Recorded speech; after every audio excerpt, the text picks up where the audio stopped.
Hello everyone, this is Professor Reha, back with the Grim Dawn walkthrough. Now that we've gotten to respected with Devil's Crossing, I'm going to go back to Burwich Outskirts and go through a couple of locations really quick that I passed over. Let me fix my mic really quick here, there we go. That I passed over originally, because at the time I really didn't need the experience, and while there is a small risk I will overlevel, it's not that high. We have the good old-fashioned weenie plaques here. You'll be able to breeze through these on normal at this point. Maybe not necessarily on elite or ultimate, depending on what your level is, but you'll be able to breeze through them at this point.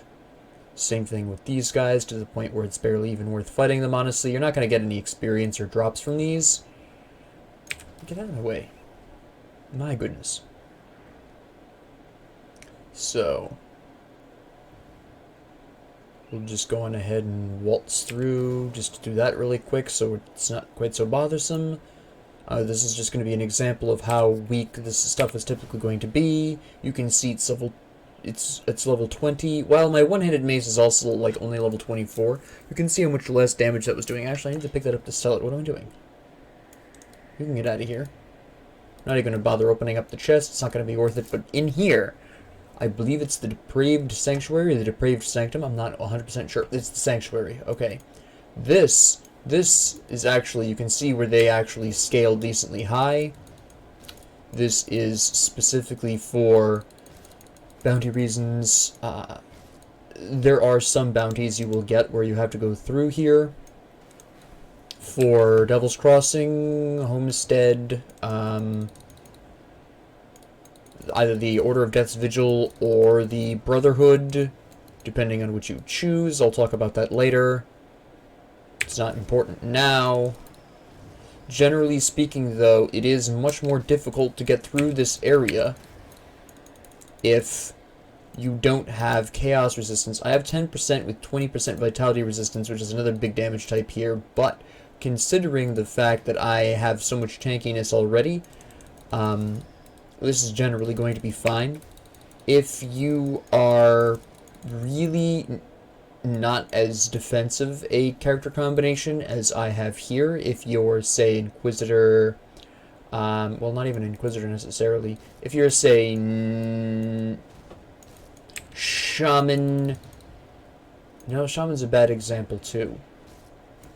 All classes technically have some form of defensive ability, but say you were Arcanist Nightblade for kicks, a much squishier class combination than Soldier Arcanist, then maybe you would want to think about slapping on some very specific equipment or components. If you don't want to change your equipment, you could also temporarily put some components on, such as the Sanctified Bone, which gives you vitality resistance and other such delightful components. That would help you really get through here. So there are options. You're not like doomed to die here if you don't have the chaos and vitality resistance you might otherwise want. There are ways around it. And even so, I wouldn't necessarily recommend doing this at this point. Again, bounties aren't really necessary for a first character. So what you're essentially looking at here is, I'm just going through this just in case you do decide to go through with bounties for whatever reasons you have, experience, crafting materials, whatever. There are a couple of reasons why bounties are useful, and this is one of the areas you will be going through with bounties. This also, if you're not doing bounties and you still want to go through this area for the loot and experience, I would recommend doing so after you are done with the homestead quests, because this area is a really nice setup and a sort of test run for the last third of the game. Because if you can withstand the enemies here, or you can do pretty well against the enemies in here, you should not have much of a problem finishing up the rest of the game once you're done with Homestead. Once you leave Homestead, Vitality and Chaos become absolutely massive damage types. They become very predominant for much of the rest of the last third of the game, with the exception of the mountains and some ethereal damage. Not too much, but Chaos and Vitality definitely become the predominant damage types in the last third of the game.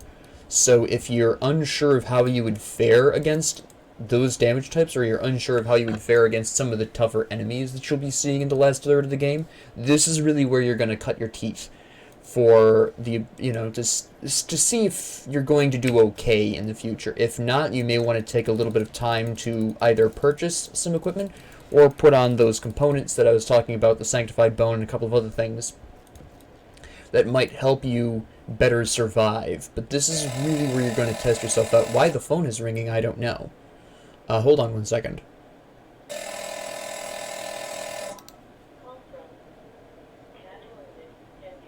That's fantastic. I'm so glad that they're calling me. This is... That's a spam call.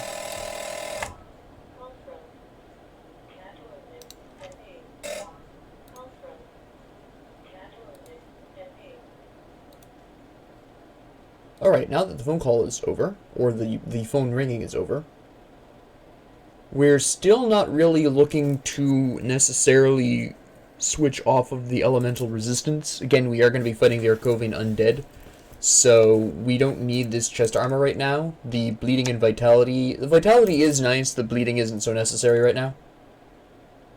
Bleeding will become more important in the last third of the game, because while vitality and chaos damage are the primary damage types you'll be encountering, there is a sort of subset of poison and bleeding damage. There is some of that, just not as much as the vitality and chaos. You can lighten up on those two resistances a little bit as you progress through, because, like I said, vitality and chaos are the primary damage types. Pierce and Aether. I don't need the Aether resistance anymore. It's not really going to be relevant, at least not right now. The Elemental is more important. The Pierce, though. I'm going to keep on my current gloves because I do need the Pierce resistance more than I need the Elemental resistance right now. I don't want to go down to 55% piercing. That will probably wind up killing me. I'm not an Inquisitor, and this is also two-handed. So this is really why I really enjoy this particular area. I do usually wait on doing this until after Homestead. I'm only doing it this early because if you are going to do these bounties, then you will need to know what's coming here. This is a pretty tough fight usually, because this guy, even though he hasn't got a lot of skills, he's got this Harbinger here. He's got the guy he constantly... That is a constant summon, the Void Fiend. That's always a problem. He hits pretty hard because he shoots multiple Vitality and Chaos shots at you. And like I said, I don't have the Vitality and Chaos resistance I should have at this point because I haven't started prepping for the end game. So my Vitality and Chaos resistance are lower than what I would normally want. I'm basically running on Menhir's Will, Potions, and Military Conditioning at this particular junction. So that's really what's going on here. Also, you really want to avoid standing in that sigil. It does heal him over time as you stand in it, so don't do that. Fortunately, he's not particularly resistant to ice, which is really nice. I'm running out of energy potions, though. He's also standing too close to the wall for my personal tastes. Oh, he's doing his little damage boost, which doesn't matter. Just activate a potion a little bit early. Dodge the sigil. We're almost done with him. This is good. Freeze his little sidekick there. Activate the potion, and then here's Will is ready, but I won't need it because he's probably going to be dead by that time. No, he's not. Then here's Will activates, but that's fine. Sometimes he drops a really awesome sword for pet-focused occultists. Sometimes he doesn't. But since I'm not an occultist of any kind, that doesn't really make a difference. And since I'm also not using pets of any kind, that still doesn't make a difference. So, we'll just finish going through here. Now, this is really one of the great things about this specific area, is that this Depraved Sanctuary has a large quantity of loot at the end, which can be fairly interesting. That's really not probably going to be worth it. No, it's really not. It's really not. I mean, let's talk about this for a hot second. Yes, it has a little bit more armor. Yes, I do more physical, pierce, and internal trauma damage. Yes, there's poison as resistance, which I don't need against the Arkovian Undead. I don't need the bleeding resistance, and by the time I will be done with the Arkovian Undead, this will be replaced by something else. At the very least, the belt I currently have on gives me cold damage. I don't need the resistances from the Steelheart Girdle. Granted, I don't need the Aether resistance out of the Waist Guard that I'm currently equipped with either. But I am going to be looking to replace that. And then we have these boots. Pierce resistance, elemental resistance, pierce damage. This is good. I will be equipping these boots. They do give me pierce and elemental, which I do want. I am a little overcapped on pierce right now, but that's fine. That's going to be probably temporary. Pierce damage I don't really do, but that's a small sacrifice. Vitality, slow resistance, damaged undead. This I would equip if my current rings didn't give me so many resistances that I really want. The Skinner family of Seal gives me that pierce and elemental resistance that I really want. But then I'm overcapped on pierce, so this could actually work out. See, the reason why I want to equip this specifically, although why did I get a level 6 ring? Oh, well, that's because the average level here was like 33, so that's actually why. I forgot about that. I probably will be done with the Arkovian Undead before I even hit level 36, so whatever. But all is well, that's for Necromancers with a pet-focused build. This is nonsense. And this is also unnecessary. This could, theoretically, if you're really lucky with your drops, be really effective for... Actually, that metal was really good. Where did that go? I want that later on. I'm not going to want this now, but it does provide me some chaos resistance, which is really interesting, and if I switch to a physical build, I may want to equip this temporarily over Brawler's Distinction, because it gives me chaos resistance, it gives me physical and internal trauma damage. That could be pretty significant. It, again, depends. If I also choose to go with the Brotherhood, or Kimmon's Brotherhood, or whatever they're called. I can never remember. It's the Kimmon's group. If I choose to go with them and I'm fighting against Death's Vigil, that Pierce resistance will carry over and remain usable. So, at least to some extent. For a brief period of time, that could still be helpful. That's a gun. And then that's a crossbow. So, that is the Depraved Sanctuary. So, alright, so here is the Smuggler's cave, cove, whatever it's called. The Smuggler's Basin. This is another one that is... This is another place that you'll pretty much only need to go in here for bounties. The reason why you generally want to skip this the first time is because this guy hits like a steam engine. Can I freeze him? No, I didn't think I could. He generally hits pretty hard, to the point where, yes, I did use that health potion a little early, so that way Menhir's Will can activate. There it goes. Generally speaking, unless you are massively over-leveled for where you're at, you are going to need to, at least to some extent, do a running around in circles kind of fight with this guy. Because he is that difficult. Yeah, he just killed me. It happens. But the reason why I kicked up why there was a cut there is because, quite honestly, it can take a little bit of time to find the Smuggler's Pass. It can spawn in 3 different locations, and it's not marked on the map at any given time until you actually, not even if you find it actually, apparently. So it can be somewhat difficult to find. And that's really the problem with bounties, or at least one of my problems with bounties, is that sometimes it's very difficult to find the bounty target. In this particular case, it's killing the guy that always spawns in Smuggler's Basin. The Smuggler's Basin itself changes location depending on how it feels. So it can take a bit of time to find the Smuggler's Basin, which of course is always an issue. But even when you're just trying to hunt down enemies in the overworld, it can be a bit difficult to find the enemy you're trying to kill. There's a slith that there's a bounty for in the Foggy Bank that is something of a nightmare to actually find. I generally have a really hard time finding that slith.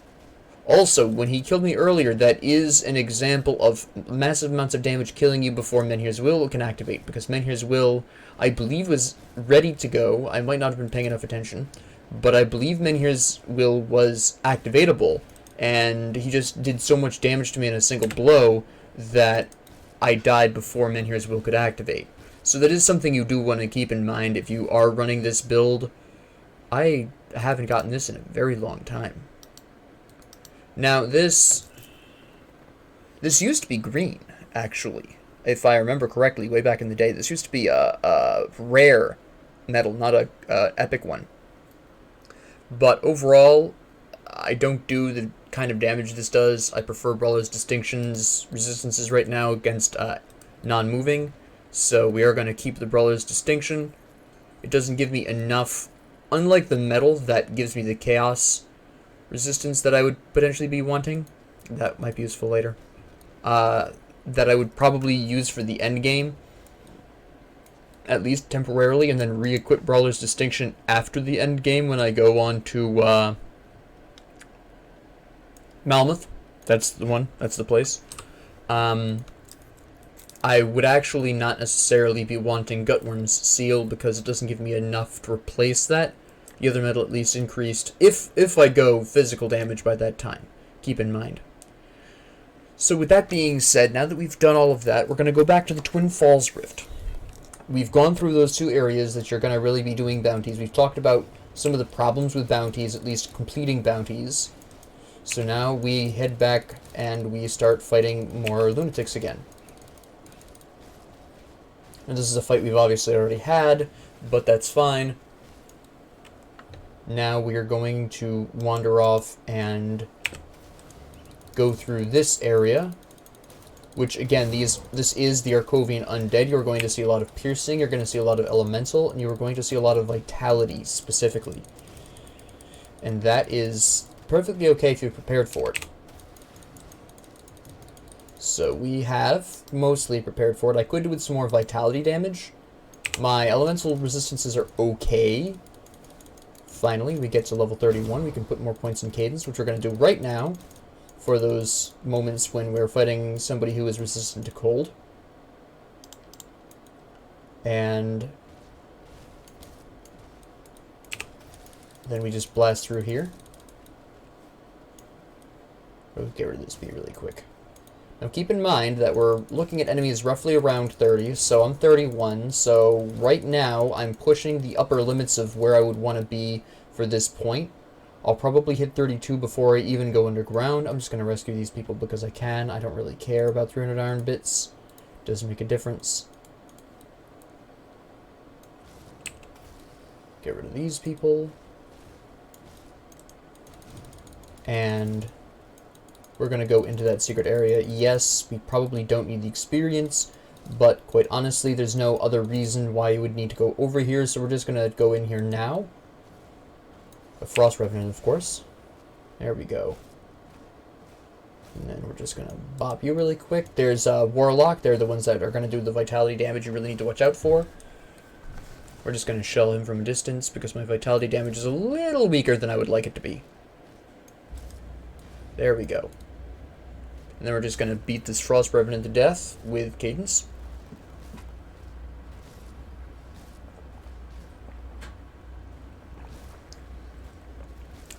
And excellent.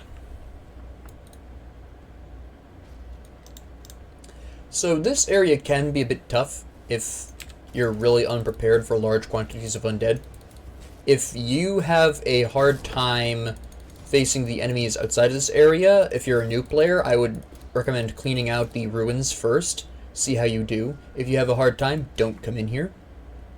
I'm taking care of this now because, frankly, it's just more convenient for me to do so. Also, side note, I forgot to mention this. Prioritized eliminating skeletal priests. They heal other undead. So you definitely want to take care of them first.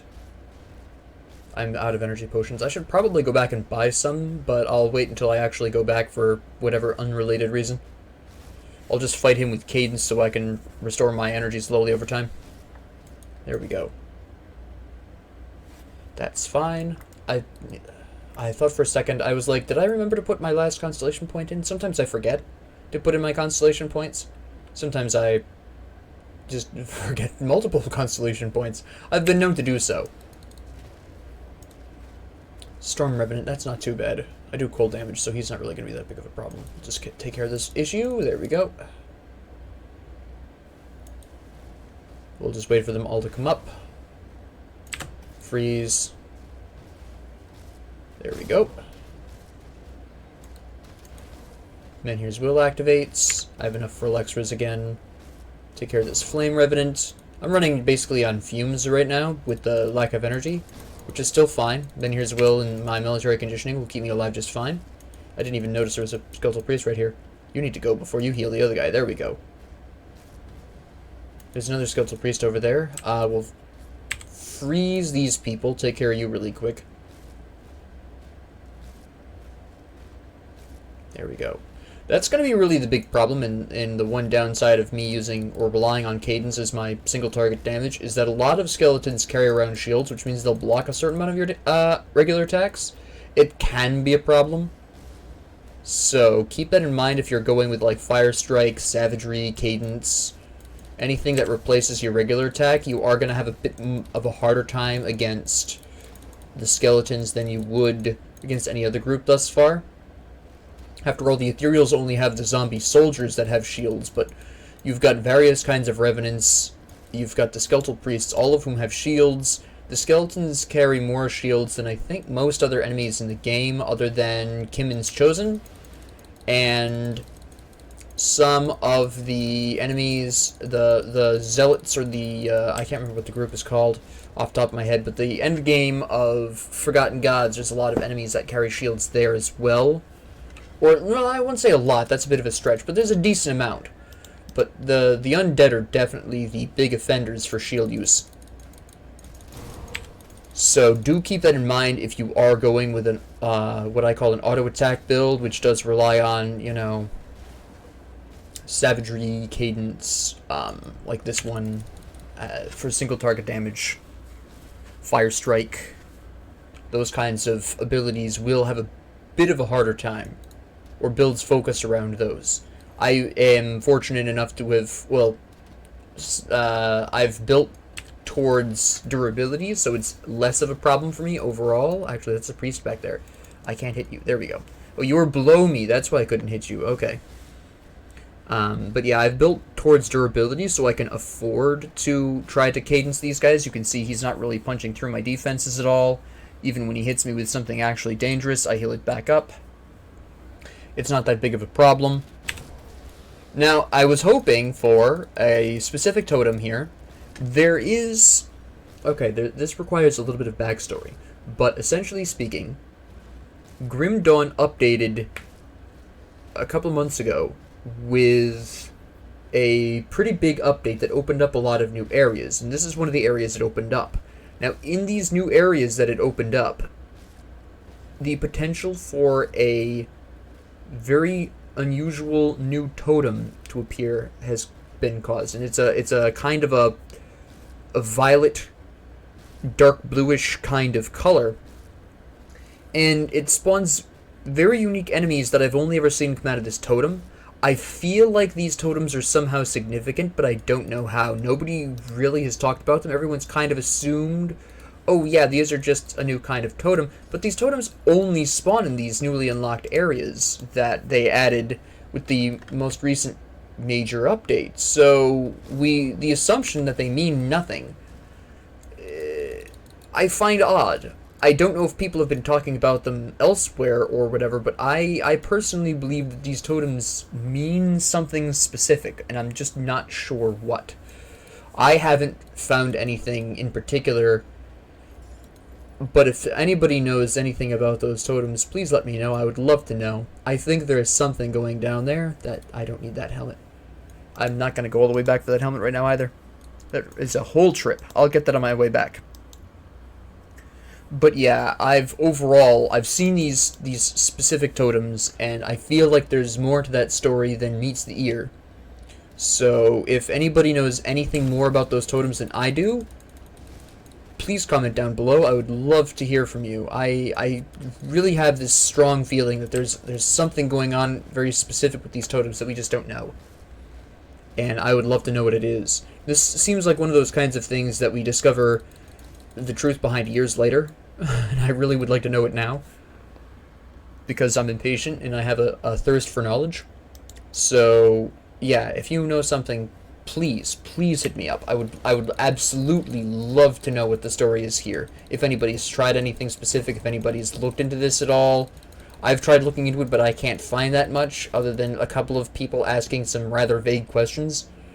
But no one actually having an answer really inhibits that particular conversation. At least not that I could find. This is going to be a pain in the absolute neck. This guy is quite a nightmare. This is also not made any easier by the fact that I do not have energy potions. I did not need you guys right now. And you just summoned... See, the problem is he is ice resistant. You can see this. He's not really taking that much in the way of ice damage. I'm going to lure these guys in a little bit. He freezes me. It's just otherwise very inappropriate. I'm basically going to be using Alexa's Flash Freeze here to try to eliminate or otherwise slow down the enemies that are spawning around him, and rely on a combination of Menhir's Will and health potions to keep myself alive throughout the fight, because this is going to be a bit of a long haul, and he respawns himself. He self-reses, I guess, basically. Now, ooh, that was close. So this is going to be quite the annoying fight for my build. I thought about this, but honestly, in the long run, it's not that big of a deal. I can hit him with my shield, but that's about it. Come on. There we go. I need to retreat. I need energy potions. I just straight up need energy potions for this. Oops. We're gonna freeze some guys first, so I actually have the breathing room I need to open a rift and rift back, but I'm gonna need energy potions for this fight, simply because of my build. I just haven't really been able to diversify quite as much as I probably should have by this time. And again, this is an example of why you should not sit down, even at the end game, and choose only one damage type. Did I just sell the metal that I really... No, this is the metal I wanted to keep. Okay, I was going to say, I don't want to sell that metal. By the time that I can equip that, I'm not going to need it anymore, to be honest. So we'll buy some energy potions for this, because I just need them for that fight. I'm going to store some stuff as well while we're in the area. But yes, overall, it's just very important to at least have some damage diversification. Don't lock yourselves into exclusively one damage type. It will cause problems like this, where you're having just a really hard time killing some specific enemy, some specific hero, a nemesis later on in the game when you're hated enough by some faction, etc. It's just use at least two. I have some physical, but not enough, not to the point that I would probably ideally want for this particular fight. Freeze everyone here. I don't know why I bothered hitting him with Trozan Sky Shard. That was pretty worthless. Hit him with the shield. There we go. And health potion. And we'll just keep on whacking away at him. Freeze, shield, shield. There we go. And here's Will activates. That's fine. Alexa's Flash Freeze. Potion. Come on, there we go. That crossbow back there is going to cause some problems. Okay. Yep. Yeah. Mostly I think that was vitality damage from Chillheart, because I'm pretty sure he's doing cold and vitality damage to me. And like I said, I don't have the vitality damage, the vitality resistance I really should have for this point. I've been fairly unlucky in my equipment in that aspect. I've been pretty lucky overall, except for vitality resistance. Which is very unfortunate. Pick up my grave again, thank you. I'm going to activate my health potion so I can... Come on, there we go. Freeze everyone. Get rid of you really quick. Come on. I'm just going to use Trozan Skystar to get rid of some of these people. Alright, now he's starting to do the meteor showers, which hit pretty hard. I'm going to bust out Trozan Skystar just because it's better than nothing. Come on. I'm going to have to do a bit of running around here. Freeze and shield. Okay. Now we have health potion up, so we'll use that really quick. I don't have... Okay, these meteors are hitting me for an absolute everything. That's some ice damage. It's another... I think it's aether damage as well.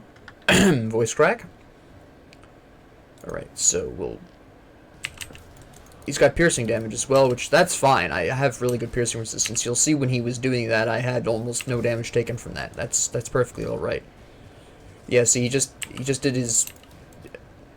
These meteors. Nah, it can't be aether. I have 51% aether. Well, the meteors themselves individually aren't hitting me that hard. It's because multiples are hitting me. Come on. Later on, when I come back here on Elite, I'll have more damage types, so this won't be as much of a problem on Elite, ironically, because I'll have more physical damage, or I'll have switched to a more broadly elemental build, or whatever. Maybe I'll have Calidora's Tempest, I don't know. I'll have more damage, though, more damage types beyond just cold for this point. Menhir's Will isn't up, and my health potion isn't ready either, so we're going to pull some Constitution here. One of the few times I'll actually ever use it with this build. And there we go, finally. And energy potion frees everyone, and we're perfectly fine. Yes, that's a shield. No, it's not really that great. For my build, yes, it does cold damage, but it doesn't boost Electra's flash freeze, which is, you know, doing some cold resistance reduction, which is nice, and probably the reason why Trozan's Sky Shard actually was doing more damage than I gave it credit for. Looking, you know, I'm going to look back at this video, and I'm going to probably be surprised how much damage Trozan's was doing. But the Radless Bulwark is the reason why. So, Fire Elemental. I need the Pierce resistance more. And besides the fact the Fire and Elemental is okay, but it's not that worthwhile. But yeah. So this is just an area I went through because I don't know of any bounties or side quests that go in here. Personally, again, the full extent of this area and a couple of other areas you'll see in the future I don't know about because they're so new. We haven't really, at least I haven't seen like the full amount of information on these. I just have my own personal experiences with this, which isn't that long. It's been a couple of months, so it's not as much experience in these areas as maybe I would like, but I mean, what am I going to do about it? They're open, they're there, there's stuff in here that people should know about, and here we are. So that's really going through there, and having gone through that. So at this particular point, we should have pretty smooth sailing. Just finish exploring the rest of this area, and then blitz through the Arkovian Undercity, which shouldn't take too long. It looks like it's a rather large, expansive area, but it's really not. It's more linear than it looks like it should be, which sounds weird to say, but you'll see what I mean when I get through there. This area used to be a secret, by the way, but it was so weak sauce that they just made it into a regular area. I mean, you get almost nothing useful from here. I've never gotten anything useful from here, except for once, but that was a while ago. I don't need Constitution, so I don't need to crack open that backpack. And we're just going to go down here and whack these bees. Now, the two hives do contain the queens that you sometimes will see a bounty for, sometimes not. I'm just going through them because, again, this is just basically to show you what's going on in here. I went through the original hive because at that particular time I wasn't at risk of over-leveling. I'm a little at risk now, but we've already been through the other one, and I'm still not even halfway to 32, so it should be safe enough to go through here without necessarily needing to worry about over-leveling for the Arkovian Undercity, which will see a small boost in enemy levels anyways, so at this particular junction it should be fine. Gonna go ahead and activate a health potion early because she can hit like a truck. She's also 4 levels higher than me, so it's something we want to keep an eye on. Menhir's Will activated, so we should be fine for the next bit. The Shield Slam is kind of weak sauce. But she's not resistant to ice and cold like the other guy was, the Amalgamation. Energy Potion, Trozan's. But we'll be able to probably finish her off before she becomes a serious threat. No, we're going to wander away a little bit there for Menhir's Will to activate. There we go. And boom. Lots of royal jelly I really didn't need, thank you. Although I always appreciate it as a crafting material. And let me see here. There we go. Excellent. That's an offhand, I don't care. That's a two-handed sword, I don't care. That's a one-handed axe doing fire damage and physical damage. I don't do enough physical damage yet to make that a priority, besides the fact this club does increase the cold skills that I'm currently working on. So we'll use this. Get rid of you guys really quick, and then freeze.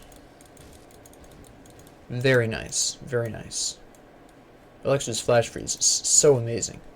I always really enjoy using it. It's always a good time. Just blasting through enemies like that. Alright, so now we're just going to clean up the rest of the ruins here. And we should be all set for whacking our way through the Arkovian Undercity. Since the enemies aren't currently really giving us that much problems, we're not having a problem particularly with the undead as long as they're roughly our level. So this shouldn't be too big of an issue. This is a Frost Revenant, of course, so Cadence it is. Shield Slam. There we go. Still weak sauce, but whatever. I mean, it's basically not even worth using Shield Slam. There we go. Controller, my mouse key, my mouse button got a little stuck there. I don't even think I need to do anything other than Alexa's flash freeze on you guys. Yeah, nah. Excellent, excellent. And then we're just going to come up here. Now, something interesting is that a totem always spawns in these ruins somewhere. It only has 3 different locations, but it's always very visible. Unlike, say, the Smuggler's Cove, or whatever it's called, which is not so obvious. It not only do totems show up on the map, but this one, because of all of the low broken walls, is very easy to spot from a distance. So it's really not that big of a problem to find it if you really want to go through and find that totem. This is a great place to farm for certain pieces of equipment, such as for, well, basically generic equipment. To the best of my knowledge, there isn't any kind of major undead, Arkovian undead monster infrequents. It's just mostly they're just using generic equipment. Sometimes they'll drop epics. But overall, this works as a pretty good place to farm for experience. If you're on Ultimate or Elite and you feel like you're a little underleveled, this is where I farm for experience. Because you can just make a giant circle around, exit out, and then come back in, rift right in from that rift to the north. I'm now respected with rovers, great.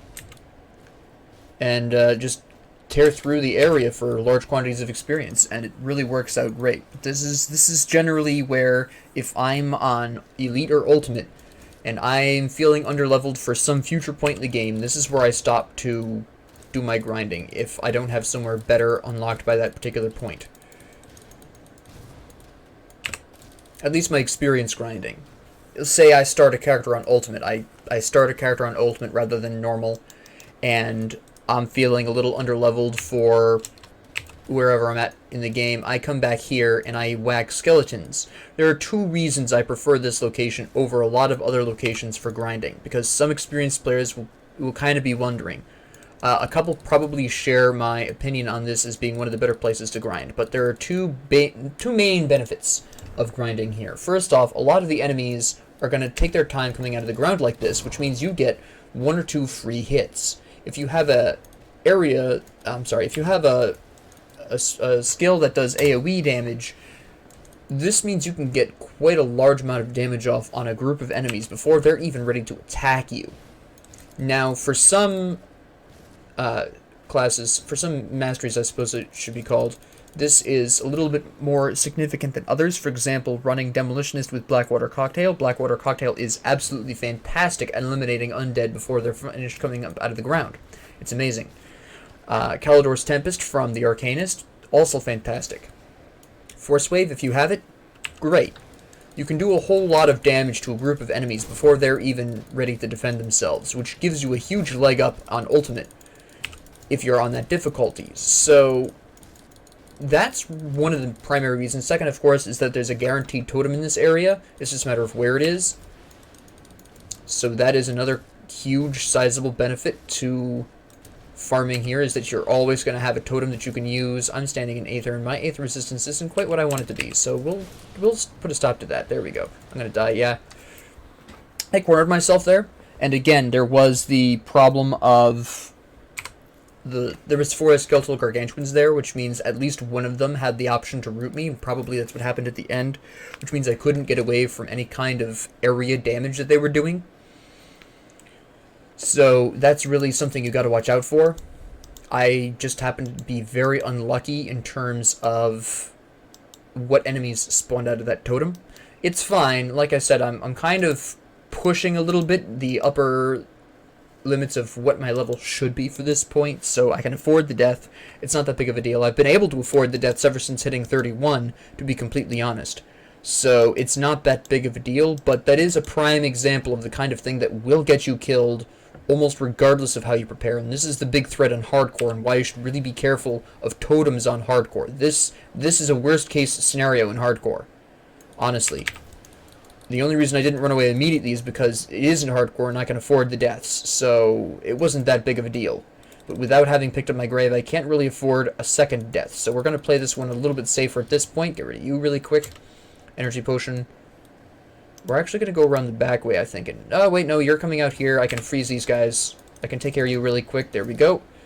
I'm trying to lure out and some Aether, so maybe I can dodge it. There we go. Okay, now you guys can root me. Come on. No? Alright, fine. There we go. See, this guy's also putting down poison. I was standing in that poison. I have 48 poison acid resistance. Not bad, but not great either. There we go. And then we just take care of you. Menhir's Will is still activatable, so we can just wait on that. We can cadence you. There goes Menhir's Will. Save a health potion. There we go. Okay. But yeah, that is what I would describe as hardcore worst case scenario. You see that, you either run really fast or you're already dead. It's just something you really don't want to see. A lot of these are not going to be that great. Pierce and Elemental. And Vitality, though.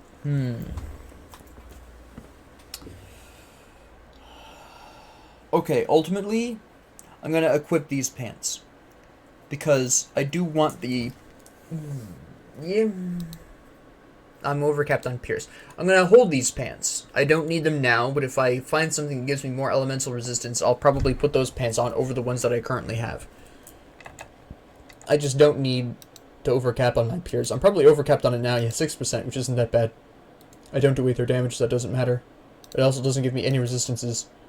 This gives me elemental resistances that the other two also... Well, they give me other resistances that I need, and I don't do any of the other damage that the Opal Ring does, so we're going to pass on that as well.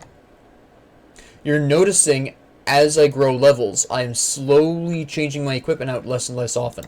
And this is pretty normal. Once you hit level 50, you're going to be equipping things for quite a long time. Not necessarily because it's particularly good or it's really, oh, this is awesome and I'll want to equip this for a really long time. Not really. It's because you won't find anything better for the next 2 or 3 levels, and once you hit past level 50, unless you started on Ultimate, then it's going to take you a really long time to get to level 51, level 52, etc. It can take you a pretty decent amount of time to go up levels from 50 onwards, so equipment becomes much longer term for that reason. So for example, you could get a piece of equipment that's better than what you have, but it's level 53 and you're only level 51. This is actually a situation that happened to me one time. And then you just basically have to keep the old piece of equipment on until you hit level 53. So things like that kind of a situation is what's going to more commonly maintain an equipment level. I don't do Vitality or Bleeding. Poison Acid, I need the Elemental. More than the Poison Acid and the Vitality. You don't even have Vitality, never mind. I mistook Bleeding for Vitality, silly me. So we are going to just whack these guys. That's fine. And just take care of this. Oh yeah.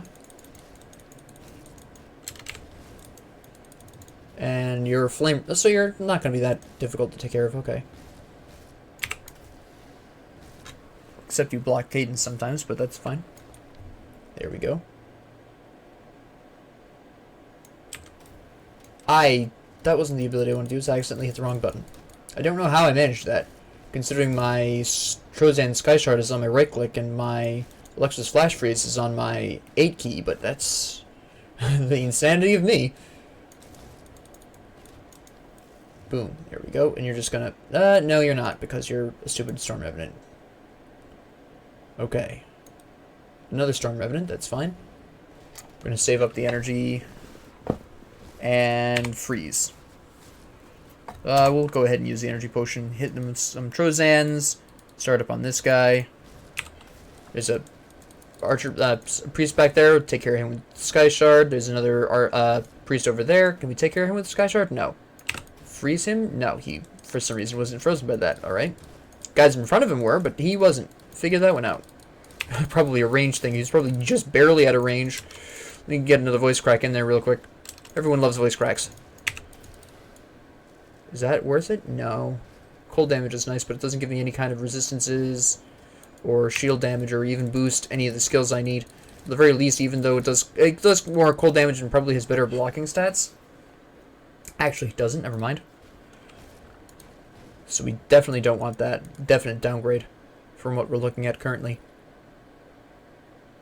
Chaos resistance, fire damage. This would be good later. Well, no, because we have chaos resistance on the amulet I currently have. So, no, we don't need this at all. Alright. Whack you guys. This is generally a pretty easy fight. One hero sometimes spawns here. Let's see how lucky I am. No, I'm not seeing any heroes, so I'm not feeling lucky today. Get rid of you because you're a skeletal priest. Good. Alright, so yeah, we're kind of... These guys are level 32. They're going to be a little higher than the average, so I'm going to be a little over-leveled until I get down into the Arkovian Undercity, which is fine. Come on. There we go. Another Crown of Infernal Gems. I believe this is my second one. Either that or I'm thinking about the one I got with my, my multiplayer character. Cadence in there. Good. The devotion point. Now, as I stated before, we're going to be starting up on the Shieldmaiden, so we get that delicious shield damage blocked up, which you'll love to see. Alright, good.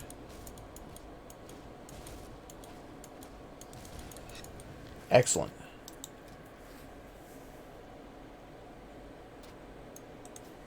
Ah, hello, random hero. Nice. Tenebris. That's vitality damage you don't generally want to see, because I don't have it as high as I should. This is going to be slightly problematic. But we should make it out okay. Now that he's alone, I can rely on Menhir's will to sustain me through this. If he even does his blood drinking again, which doesn't look like he's going to. Nope, we're good. Alright, cool. And these pants, not worth it. Chaos resistance when I don't need it? No, thank you. That takes care of them.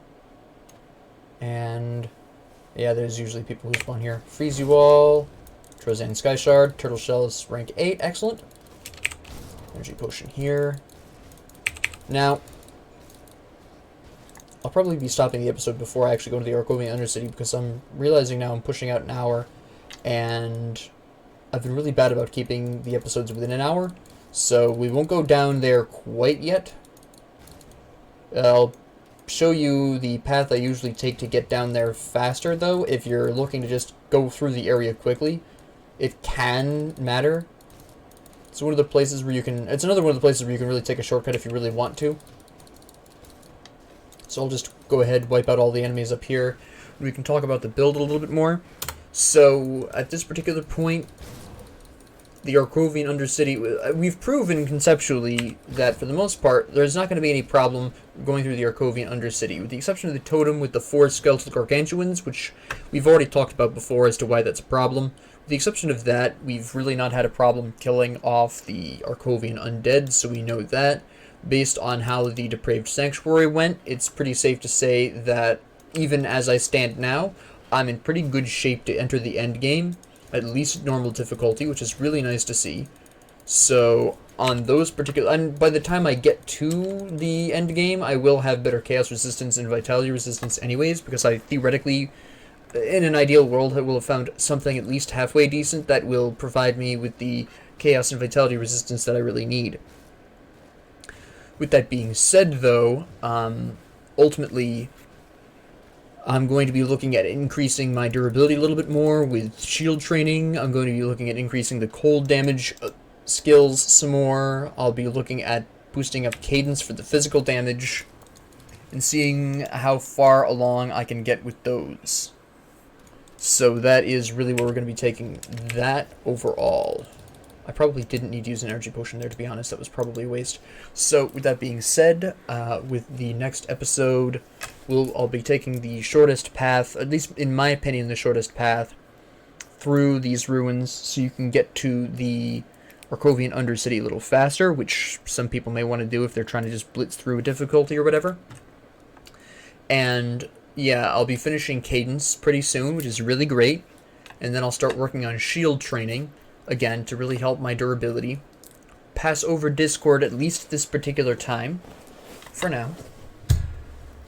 Actually, in retrospect, I may bring Discord back, and the reason why is because combined with the cold resistance reduction from Alexa's Flash Freeze thanks to Radlith's Bulwark, plus the reduction in fire resistance from Alexa's Flash Freeze itself, there's actually 66% of the damage from Discord will be doing extra, so that wouldn't necessarily be a bad idea, and it will give me some nice damage type diversity out of cold, because right now I'm just doing cold and physical, which, as you can see, even though physical is more effective on the Frost Revenants, they still do have decent enough armor where that is something of a small problem. So I'll probably slap Discord back on at some point, because, well, after I'm done leveling up Cadence to the max, because even with this being said, the physical damage is still better than pure cold. And I'll grab shield training, of course, for the durability, and then I'll start going through and grabbing Arcane Will, which will help me kill things even faster.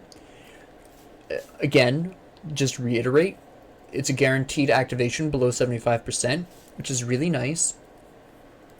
And considering I heal back so much with Menhir's Will, and I have so many extra protections from Turtle Shell and a couple of other various items. Do I have that? No, not yet. Well, we have the Sanctuary that does help protect. But we also have, pretty soon I'll have Fortress, which will be doing a similar kind of function. Or if I go into it, Juggernaut, which I still don't think I'm going to, but it's possible. And we can use that. So that's really where I'm taking this for my devotion. We are talking about the Shieldmaiden because this is going to give me some very nice retaliation damage. This is going to give me a lot of shield stuff. This is going to mostly just help my shield because I really want the Obelisk of Menhir. Really help my durability, really put me up there. And the nice thing is once I'm done with the Shieldmaiden, then I can just go right into the Lotus, get that green, and then pull some green out to go into, probably I'm leaning towards the Leviathan at this point, and then flow from there. Pull this out at that particular junction. So with that all being said, thank you all very much for joining me, and have a great 24 hours. If you have any questions, if you have any suggestions, if you have any ideas on that totem, put it down in the comments below. Thank you all very much. Have a great 24 hours.